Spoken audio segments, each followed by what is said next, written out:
Can you pretend to be my boyfriend for a day?" she asked the mechanic, not knowing he was a CEO millionaire. The morning at Bloom and Vine was already a blur of color and motion. The scent of roses, daisies, and lees drifted out the open front door as Nancy Monroe tied a satin ribbon around a bouquet, her fingers moving quickly but precisely. Her blonde hair was swept up in a loose twist, wisps escaping around her face. It was wedding season, meaning every customer had a deadline, a story, and a preference for eucalyptus. Miss Nancy, a teenage assistant, called from the back room. "The delivery van won't start again." Nancy winced. "Tell them to hold the pays. I'll check it after this." Before she could move, the door swung open with a soft chime. A man stepped inside, tall, broad-shouldered, wearing a worn mechanic's jacket and boots dusted with dried mud. His hands were clean but calloused, his jawline shadowed by a few hours of stubble. He looked like he belonged more in a garage than a flower shop. He looked like he had never once arranged a boutonniere. James Cole walked toward the counter, adjusting the strap of his tool bag. "You called about a delivery truck." Nancy nodded out back. "It keeps stalling." She gestured with a nod of her head, hands still occupied with a bouquet. James nodded and walked through the shop toward the garage entrance. His steps were quiet but confident, as if he belonged in this delicate world of petals and pastels, despite his oil-stained shirt. Rosie trailed after him with the kind of unfiltered curiosity only a child could get away with. "Are you a real mechanic?" she asked. "Some days," James said with a small smile. "Other days I pretend to be one." And Nancy watched the exchange, warmth prickling her chest. Rosie had always been like this, blunt, observant, unexpectedly wise. She was in. Why niece biologically, but ever since in. Why older sister passed away during childbirth, Rosie had been hers in every way that mattered. Rosie called her mommy, not because Nancy ever asked her to, but because no one else had ever stood in that role. This morning had already been stressful. Nancy had been dreading today for weeks.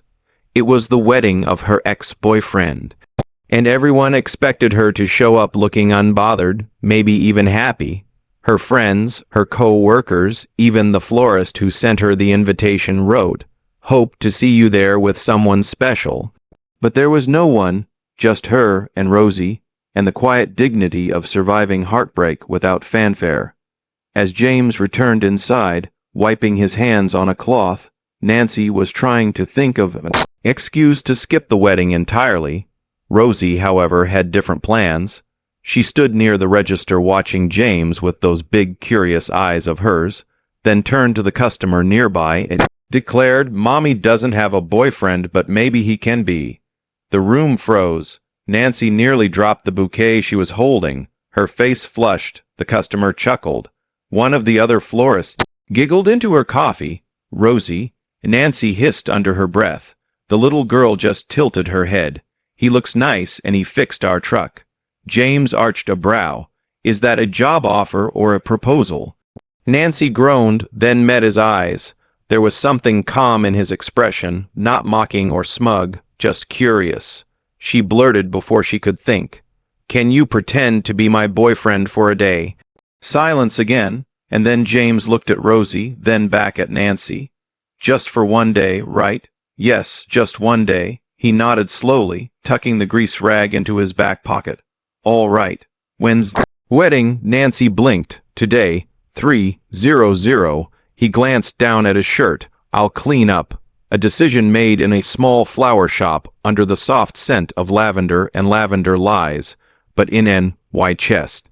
Something stirred, a flutter of disbelief, or maybe hope, and Rosie, she clapped. "See, told you. He looked nice." The lakeside resort gleamed under the late afternoon sun. Laughter echoed over the water, string lights twinkled above manicured hedges, and a live band played a jazzy cover of a pop song. Champagne flowed, heels clicked against stone pathways, and every guest looked as if they had stepped off the cover of a lifestyle magazine.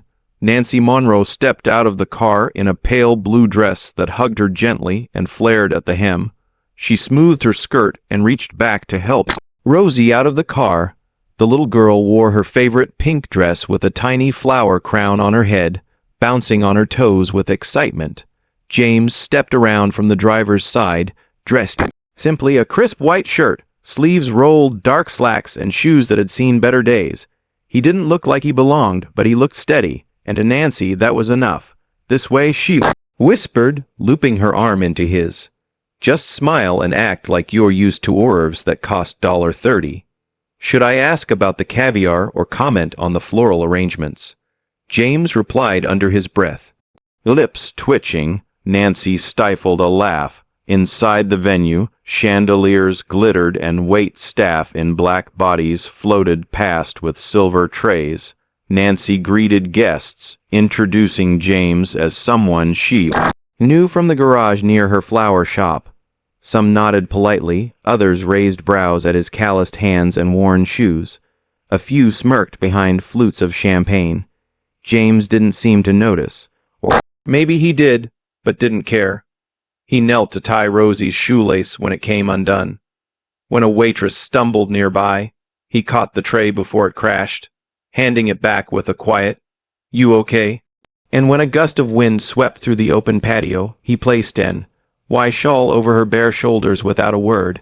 She turned to look at him, a thank you caught in her throat, but he was already scanning the crowd with calm detachment. Then came the moment Nancy had feared. They passed a group of women she hadn't seen in years.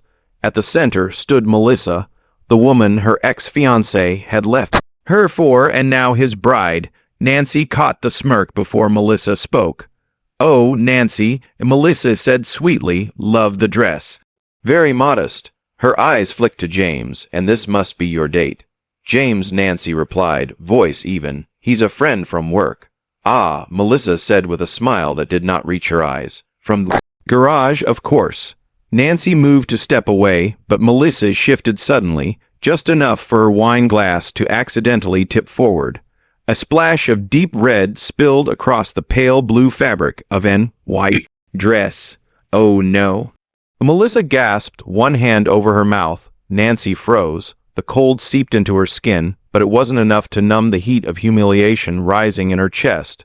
She turned slightly, trying to block the stain when someone behind her gave her a little nudge. Not hard, not rough, but enough. She slipped. The world tilted, and then she was in the water. Gasps rang out around the patio. Some guests screamed, others laughed.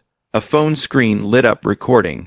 But before anyone else could move, James was already gone from her side. He dropped a full glass of wine onto the table beside him without care, tossed his phone onto a nearby chair, and sprinted to the edge. Without removing his shirt or shoes, he dove. Nancy surfaced, gasping, her dress dragging her down like an anchor. Her hand flailed. She was cold, panicked, confused until strong arms wrapped around her, pulling her upward, holding her steady. James lifted her carefully, guiding her to the edge of the pool. A silence fell over the crowd as he helped her out, gently wrapping her shawl back around her shoulders. He didn't say a word, but when Melissa tried to speak something fake, something sugary, James turned to her. Voice low, eyes sharp. "Some people don't fall because they're clumsy," he said. "They fall because others push too quietly." Melissa's smirk vanished, and teeth chattered, her dress clinging to her frame, but the tears in her eyes weren't from the water. They were from something else, something deeper. James walked over, picked Rosie up from the edge of the crowd, and carried her to Nancy. He placed the girl gently into her arms. "You okay?" he asked. Nancy nodded, her voice barely a whisper. "You didn't have to jump."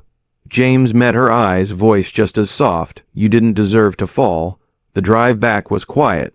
Rain had started to miss the windshield, soft and steady as James guided the truck through dimly lit streets.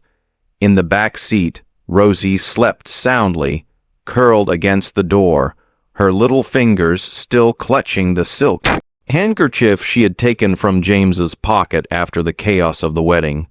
Nancy sat in the passenger seat, her dress slightly damp, her heels kicked off, her hair had dried into soft waves, and She leaned her head gently against the window. "Why did you agree to this?" she asked, her voice barely louder than the soft hum of the tires on the road. James didn't answer immediately. He kept his eyes on the road. Then, after a moment, he replied, "Because you asked, and you didn't ask for much." Nancy looked over at him. His profile was calm, but tired in a way that didn't come from physical exhaustion. It was a different kind of tired, the kind that comes from being seen too little and misunderstood too often. The rest of the ride passed in silence. When they arrived at N.Y. apartment, James stepped out first and carefully unbuckled Rosie without waking her. He cradled her gently in his arms as Nancy opened the door. Inside, the apartment was warm and small, filled with soft colors and the scent of lavender.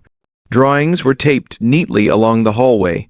Rosie's art stick figures with wide smiles. A house with a crooked roof. A cat with 3 eyes. James smiled, sorry for the mess, and Nancy said, slipping off her coat, "It's usually cleaner." Rosie had an art day. James shook his head. "It's lived in. That's a good thing." As he lowered Rosie onto the couch and covered her with a soft pink blanket, he noticed a framed photo on the shelf. Nancy in scrubs, arms around a woman who looked almost like her sister, maybe. He looked back at Nancy. "You were a nurse." She hesitated, then nodded. "I was studying to be one. Got halfway through. Then my sister passed." "Rosie was only 2. There was no one else to take her. So you chose her," James said. "I did." He didn't respond right away. Just stood there, eyes on the little girl breathing softly under the blanket. "You saved more than I did today," he said, his voice low. Nancy opened her mouth, then closed it. Gratitude sat behind her ribs, thick and unsaid. James walked to the door, reaching for the handle. "I should go." As he pulled it open, he heard the patter of small feet behind him. Rosie, still half asleep, had slipped off the couch and was now hugging his leg tightly, face pressed against the denim of his jeans. "Can he come again, Mommy?" she mumbled, eyes barely open. "He didn't laugh when you were in the water." N.Y. cheeks flushed. James crouched down, steadying himself with one hand on the doorframe. He brushed a gentle hand over Rosie's head, pushing back a few strands of blonde hair. "Only if she lets me," he said softly, looking up at Nancy. She didn't speak, just watched him. This quiet man who had stepped into her chaos, not for attention, not for heroics, but simply because she had asked. James stood, gave Rosie a wink, and stepped out into the night. This time, the silence he left behind wasn't empty. It was full of something neither of them could name yet, but both of them felt. It was a Tuesday morning when James appeared again. Nancy had just opened the flower shop, the scent of fresh leaves and eucalyptus still lingering in the cool air. She was trimming the ends of a bouquet when she heard the soft jingle of the bell over the door. "Good morning," came a familiar voice. She turned, and there he was standing in the doorway, sleeves rolled up, a modest toolbox in hand. She blinked. "James," he gave her a slight smile, then held up the toolbox. "I heard you've got a rebellious faucet." Nancy blinked again, surprised. He remembered. A week ago, while chatting idly after dropping off Rose's forgotten lunch, she had mentioned how the old faucet near the front counter kept dripping.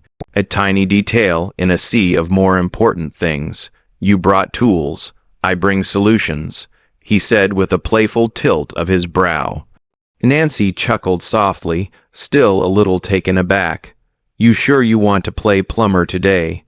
James looked around the shop, then shrugged. "I'm already overdressed for it." Rosie, who had been coloring behind the counter, popped her head up, eyes lighting up. "James?" She ran over, pink dress fluttering, and clung to his leg. "I missed your toolbox," she declared. He grinned down at her. "Well, I missed my flashlight assistant.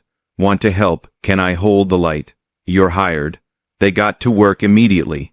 Nancy watched from behind the counter, pretending to reorganize ribbon spools, though she found herself smiling more than sorting.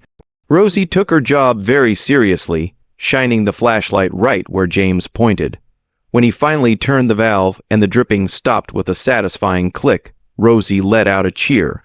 You fixed it, Mommy. He's a real fixer. Nancy laughed, hand to her mouth. Yes, he is. James wiped his hands on a rag, then turned to Nancy. No more midnight drip symphonies. You have no idea how much I owe you, she said. He waved a hand. Lunch would settle the debt. They ended up sitting outside the shop on the curb, legs stretched out, sharing sandwiches from a street vendor and sipping orange juice in plastic cups. It felt normal, easy, like something that had happened a dozen times before, even though it hadn't.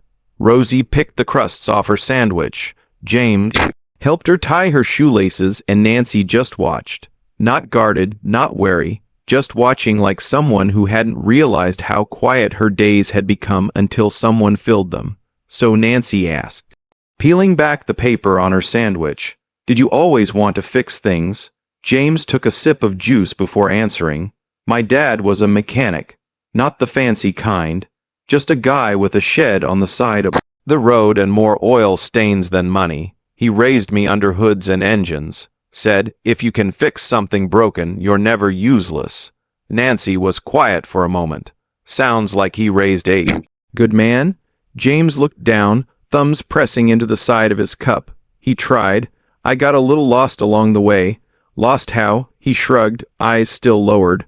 Money changes things, people, and not always for the better. She didn't push. She didn't need to. Instead, she said softly, people think only money saves people, but sometimes presence does.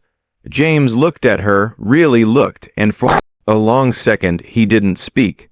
Then slowly he smiled, a real one, not the polite kind he'd worn at the wedding, not the tight-lipped kind he used when trying not to stand out, but a warm, genuine smile, the kind a man wears when something inside finally exhales. And in that quiet moment, sitting on the edge of a sidewalk with sandwich wrappers and juice cups between them, something unspoken passed between them, not a promise, not a confession, just presence. There was no plan for it, no set schedule, no official agreement, but James started showing up more often. Sometimes it was morning visit to the flower shop with coffee in hand. Other times, it was a knock on the back door of N.Y. apartment, offering to check the hinges that squeaked every time the wind blew too hard. And Rosie had made up her mind. He was part of the team. One afternoon, James invited them to his garage, not the upscale showroom most people knew, but the smaller one tucked behind an old diner, where he kept the first car he ever fixed with his dad. Rosie followed him around like a duckling, her pink dress now paired with tiny boots Nancy had dug out for the occasion. Okay, flashlight. Boss, James said, handing her a tire gauge. Let's talk tire pressure. Nancy watched as he knelt beside the car, guiding Rose's small hands to the valve. She giggled every time the hiss of air came out. You're teaching her actual things, Nancy said, a little surprised. Kids should know more than just cartoons and crayons. James replied, wiping his hands on a rag. Plus, she listens better than most adults. Later, while Rosie napped in a hammock strung between two support beams, Nancy and James stood in a shady corner of the garage. There, against the concrete wall, was a barren planter box. James stared at it like it had asked him a question. I was thinking of putting something here, he said. Nancy tilted her head. You a garden, I know. Shocking. What kind of plant? James shrugged. Something low maintenance. I don't exactly have a green thumb. Nancy smiled. I'll help you pick. That weekend, they went to the local nursery. James walked the aisles like he was in foreign territory. Nancy pointed out hardy ferns and lavender. In the end, they chose a small lemon tree. It needs sun, Nancy said, reading the tag. And a little patience. James looked at the thin sapling, then at her. We'll see how that goes. The days bled into each other like watercolors, soft, undefined, but warm. They started grabbing lunch together, not intentionally, just naturally. Sandwiches, diner fries, orange sodas. It became less about the food and more about the pause it offered them in the middle of their messy days. And then came the ice cream evening. The sun had just started to dip, casting long shadows over the neighborhood park. The three of them sat on a wooden bench, Rosie between them, smearing vanilla on her cheeks. I made something, she announced, pulling a folded sheet of paper from her little backpack. It was a drawing scribbled in bold crayon strokes. A car with flags on the back, 3 stick figures inside, one with long yellow hair, one with a black baseball cap, one in a pink dress. On top of the drawing, in Rosie's best 5-year-old handwriting, were the words, "Team us," and why throat tightened. James didn't say anything at first. He just stared at the drawing, his hand slowly tightening around the wooden spoon of his ice cream cup. Finally, he said, voice low, more to himself than to anyone else, "This started as pretend, but I've never felt more real." Nancy didn't respond. Words didn't feel necessary. Instead, she reached for his hand and held it. Not dramatically, not for show, just enough that he knew she'd heard him. Rosie leaned over a moment later, nestled into an lap, her eyes heavy. And there they stayed as the sky turned gold and the world slowed down, a team of 3 who had never planned to become one. The headline was impossible to miss. It appeared on an phone screen before she even stepped into the flower shop that morning. Shared by a customer, then another, and then someone slid a printed copy under the store's front door like a cruel joke. Millionaire garage chain owner dating single mom waitress. The photo beneath the headline was blurry, but unmistakable. James, in his usual work shirt, standing beside Nancy outside the shop, one hand lightly on Rosie's pink-clad shoulder. Rosie was mid-laugh. Nancy was mid-step. It looked intimate, real, which made the caption feel worse. Nancy stared at it, unmoving, not because James was a millionaire, but because he had never said he was, and now the world knew before she did. Inside the article, the details read like a resume she hadn't asked. For CEO of Cole Automotive Group, inherited the business, expanded it into a national brand, net worth estimates in the 8 figures. Words like mogul and heir floated between the lines like poison. They called her the mystery blonde and mentioned the flower shop, humble but charming, and Rosie, a possible daughter or relative. Nancy wanted to laugh or cry or both, but instead she turned off her phone, closed the shop for the day, and walked. When she reached the garage, she didn't knock. James was under a hood, sleeves rolled up, grease smudged across his forearm. He looked up the moment he heard the door open. His eyes softened when he saw her, but her face didn't match his hope.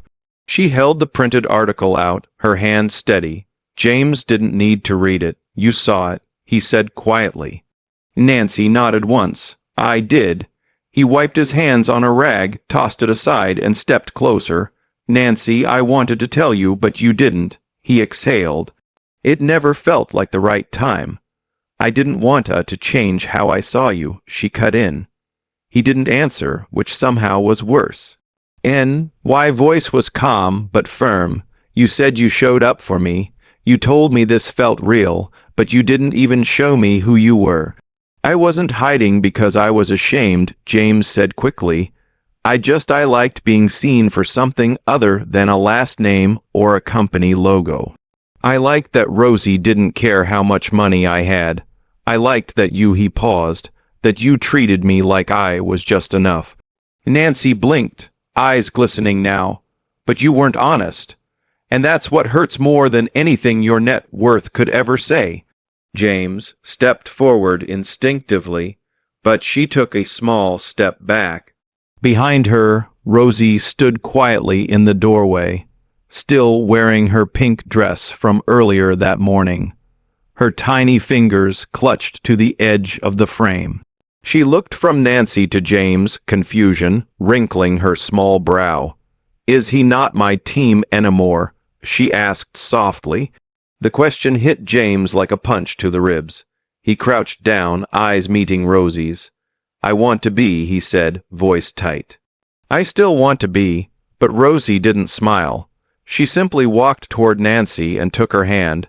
Nancy didn't speak again. She didn't yell. She didn't ask him to explain.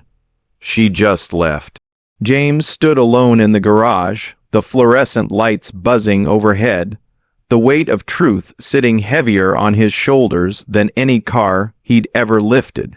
It wasn't the exposure that gutted him, not the loss of control, not even the article. It was knowing that for the first time in his life, he had built something that mattered.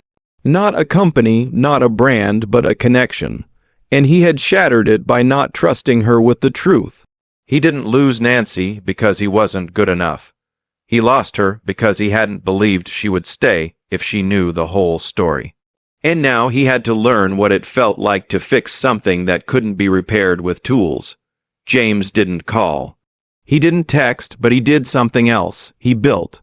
Every Saturday morning before the garage officially opened, he rolled up the doors early. Not for clients, not for profit, but for a different kind of fix. He called it Garage for Kids. No press releases, no logos, no CEO speeches. Just a dusty corner of his garage cleared out, tools laid across a long table, small work benches brought in, and extra gloves in all sizes, even the tiniest ones. Word spread slowly, quietly, mostly through tired parents, curious teens, and the occasional school counselor who heard from a student that some guy teaches us to fix things on Saturdays. James never said his name, never wore anything with the Cole Automotive logo. He was just James the mechanic. Sleeves rolled up, patience steady, grease under his nails, and hope tucked in the way he knelt to tie a kid's shoelace, or stayed late to show how a carburetor breathes. He didn't do it to win Nancy back. He did it because she had reminded him why real things mattered. That's how it happened. Nancy heard about it from a customer at the flower shop, an older woman with a soft voice who came in every week for white daisies. She mentioned her grandson learning how to change oil from a quiet man who never asks for anything in return. Nancy didn't ask questions, just listened, and that Saturday afternoon, she showed up. Rosie wore her pink dress, the one she always wore on important days. Her hair was in pigtails, and her little hands clutched a box of donuts, her own idea. The garage was alive with noise. Tools clinking, laughter bouncing off the walls, the occasional whoops when something dropped. James didn't notice them at first. He was showing a boy how to balance a tire crouched low beside the wheel.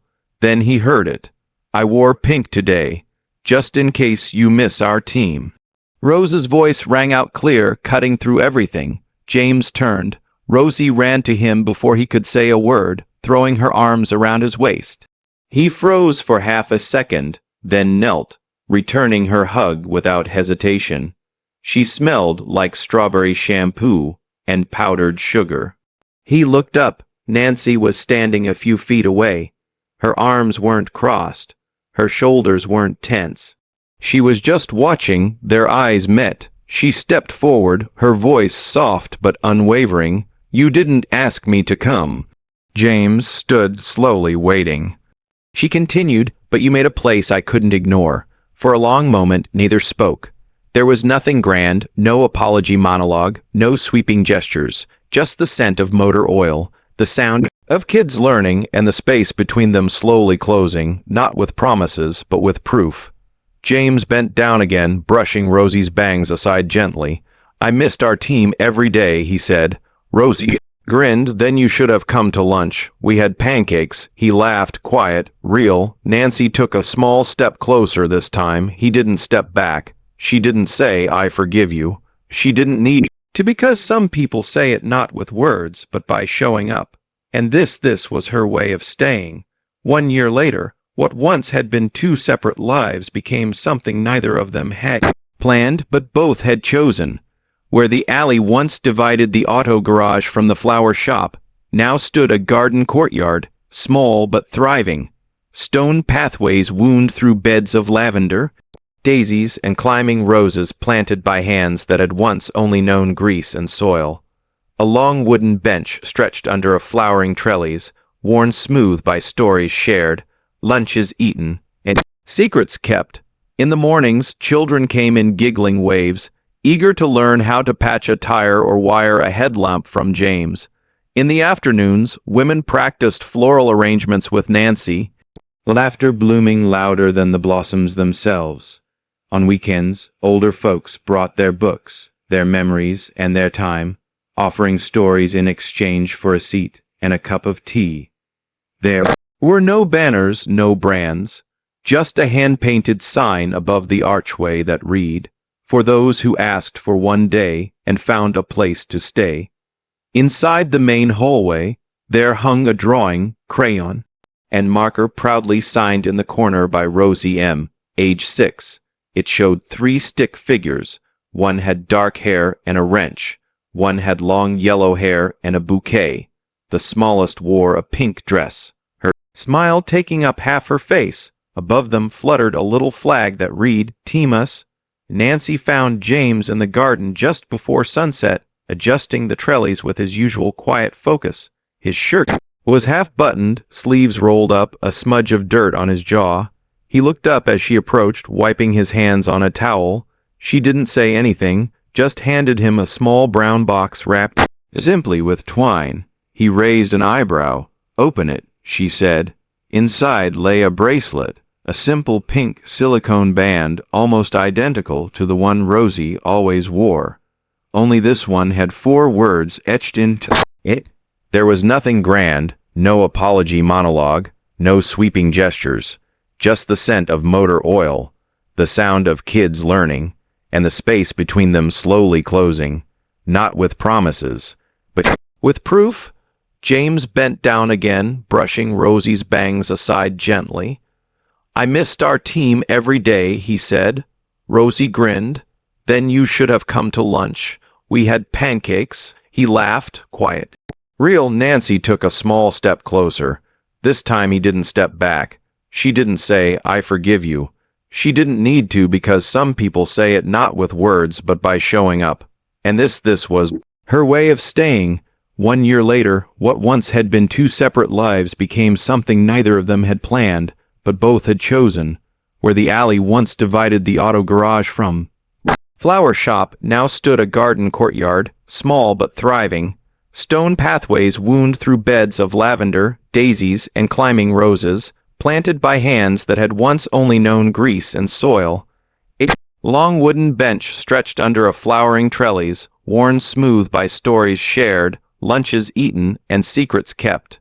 In the mornings, children came in giggling waves, eager to learn how to patch a tire or wire a headlamp from James. In the afternoons, women practiced floral arrangements with Nancy, laughter blooming louder than the blossoms themselves. On weekends, older folks brought their books, their memories, and their time, offering stories in exchange for a seat and a cup of tea. There were no banners, no brands, just a hand-painted sign above the archway that read, "For those who asked for one day and found a place to stay." Inside the main hallway, there hung a drawing, crayon, and marker, proudly signed in the corner by Rosie M., age 6. It showed 3 stick figures. One had dark hair and a wrench. One had long yellow hair and a bouquet. The smallest wore a pink dress, her smile taking up half her face. Above them fluttered a little flag that read, "Team Us." Nancy found James in the garden just before sunset, adjusting the trellis with his usual quiet focus. His shirt was half-buttoned, sleeves rolled up, a smudge of dirt on his jaw. He looked up as she approached, wiping his hands on a towel. She didn't say anything, just handed him a small brown box wrapped simply with twine. He raised an eyebrow. Open it, she said. Inside lay a bracelet, a simple pink silicone band almost identical to the one Rosie always wore. Only this one had 4 words etched into it. Tu's no end date. James stared at it for a long second, then smiled. That rare, slow smile that meant more than thank you ever could. He slipped it on. Nancy crossed her arms, tilting her head. Still want to be my fake boyfriend for a day? James chuckled. No, just the real one. For every day after, Nancy reached for his hand. Good, because Rosie already added you to her emergency contact list. He laughed this time fully freely. Well, then I guess I better stick around. They sat down on the bench side by side as twilight settled around them. Rosie was somewhere inside helping one of the older women organize the books by prettiness, which mostly meant stacking anything pink together. For a moment, neither spoke. The garden was quiet, except for the soft hum of wind chimes and the low murmur of someone reading aloud nearby. Nancy leaned her head gently against James's shoulder. This wasn't part of the plan, she whispered. James turned to kiss the top of her hair. No, but it was always part of the reason. The sun dipped lower, casting gold across the table, the tools, the petals, and the lives they had built, not from perfection, but from presence. Because sometimes love does not arrive with grand declarations. Sometimes it begins with a pretend question, a pink dress, a falling moment, and stays because it was always real. If this story warmed your heart, reminded you that love often begins with the simplest gestures, and that sometimes pretending leads to something real, then this is just one of many tales we'd love to share with you. Subscribe to Kindness and Love Tales for more heart-touching stories of hope, healing, and unexpected beginnings. From whispered promises to quiet acts of care, love is always closer than we think. Don't miss the next chapter in a world where kindness makes all the difference. Hit that subscribe button and stay with us. Your next favorite story is just one video away.